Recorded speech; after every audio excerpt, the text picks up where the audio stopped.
মাইয়াতকে দাফন করার পরে দোয়া করি, করি কিনা? দোয়া করেন আপনারা সবাই? দোয়া বলেন না? দোয়া করি আলহামদুলিল্লাহ। কিন্তু যদি আপনি সোশ্যাল মিডিয়ার সঙ্গে জড়িত থাকেন তাহলে হয়তো দেখেছেন বা এলাকাতে যেখানে ওয়াহাবিরা আছে এরা দাফন করার পরে দোয়া করে না। করে কি?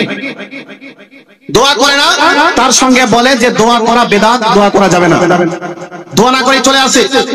এবার আমাদের সুন্নিদের মধ্যে যারা হয়তো কোরআন হাদিস পড়ে না তারা টেনশন করে যে যুগ যুগ ধরে আমরা দেখেছি দোয়া করতে আমাদের বাপ-দাদাদের দাফন করার পরে, কিন্তু আজ এটা বেদাত হয়ে গেল কিভাবে?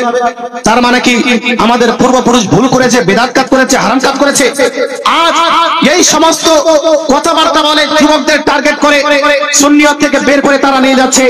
আর অনেকে যুবক ভাই আছে যারা আমাদের সঙ্গে কন্টাক্ট করার চেষ্টা করে না, তারা মনে করে যে অমুক শাইখ বলেছে সত্যই বলেছে। আরে ভাই, এটা কিয়ামতের লক্ষণ।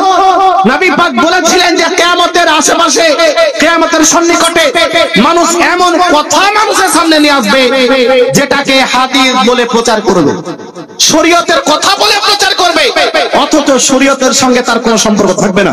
শুনেন, দাফন করার পরে দোয়া করা এটা বেদাত নয়, এটা সাহাবায়ে কেরামের সুন্নাত। বলেন সুবহানাল্লাহ। সাহাবায়ে কেরামের সুন্নাত। আপনি আবু দাউদ শরীফ বিশ্ববিখ্যাত হাদিসের কিতাব দ্বিতীয় খণ্ড পেজ নম্বর 103 উঠান আর পড়েন হযরত উসমান বিন আফফান রাদিয়াল্লাহু তাআলা নবী আলাইহিস সালাতু ওয়াস সালামের জামাই, উনি হাদিসটি বর্ণনা করেছেন।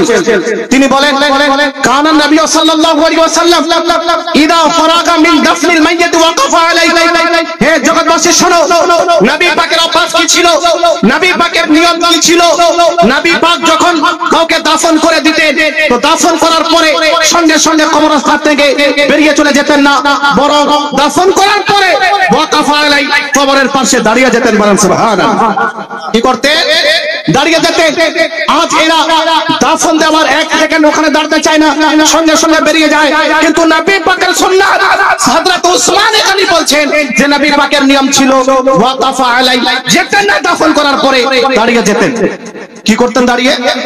উনি বলছেন যে নবী পাক বলতেন সাহাবায়ে কেরামকে সম্বোধন করে, ইস্তাগফিরু লি আখিকুম ফাইন্নাহু আলআন ইউসআল।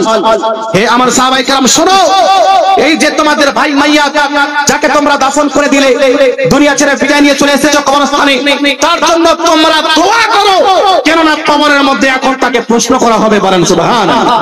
কবরে জিজ্ঞেস করা হবে তোমার প্রতিপালককে নবী সম্পর্কে তোমার ধারণা কি, আর তুমি কোন ধর্মের অনুসারী, প্রশ্ন করা হবে যেন সে উত্তর দিতে পারে। তোমরা দাঁড়িয়ে দোয়া করো, সঙ্গে সঙ্গে যেমন বলতে চাই নবী আলাইহিস সালাম যেই আমলের আদেশ দিয়েছেন, সাহাবায়ে কেরাম সেই কাজ করে প্রমাণ করেছেন যে দোয়া করে এটা নবী পাকের আদেশ, নবী পাকের সুন্নাত, সাহাবায়ে কেরামের সুন্নাত। আর 15 বছর, প্রায় 1500 বছর পরে ওই কাজ, যেই কাজের আদেশ আমাদের নবী আমাদের দিয়েছেন, সাহাবায়ে কেরাম করে গেছেন, আশ্চর্যভাবে হঠাৎ ভাবে সেটা বেদাত হয়ে গেল। এজন্য ভাই সাবধান, যে কাজ আপনি করেন আপনার বাপ দাদা করে এসেছে সেটা বেদাত নয়। আমাদের পূর্বপুরুষ যারা বড় বড় আলিম ছিলেন তারা সঠিক মত সমাজের সামনে রেখে গেছেন, নবী পাকের হাদিসকে শুনিয়ে গেছেন, নবী পাকের সুন্নাতকে এই সমাজকে দেখিয়ে গেছেন, শিখিয়ে গেছেন। কিন্তু আজ নবী পাকের হাদিসের নাম নিয়ে মানুষকে